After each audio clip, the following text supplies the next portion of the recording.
లోకం భక్తి చేస్తున్న నిన్ను పిచ్చోడిలా చూస్తే చూడని నాన్న, కానీ భక్తి చేసే నువ్వు ఎప్పుడు పిచ్చోడివి కాదు. దేవునికి భయపడి దేవుడు ఉన్నాడని నమ్మి దేవునికి లోబడి మంచి మనస్సాక్షిని సాధన చేసే నువ్వు ఎప్పుడు పిచ్చిదానివి కాదు, నువ్వు ఎప్పుడు పిచ్చోడివి కాదు. కానీ దేవుని భక్తి అని నువ్వు మాట్లాడుతుంటే నిన్ను వెర్రి వెంగళప్పలా చూస్తున్నారు చూడు కొంతమంది నీ పై అధికారులు.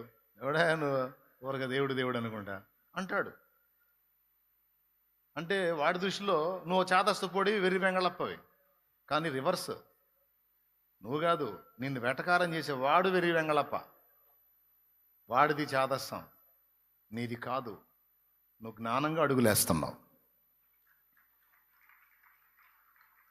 నిన్ను ఎవడు తిక్కలోడు అనుకున్నా వాడు తిక్కలోడు అవ్వాల్సిందే ఒకనాటికి, నువ్వు కాదు. నువ్వు ఎందుకంటే సృష్టికర్తను గుర్తుపట్టావు.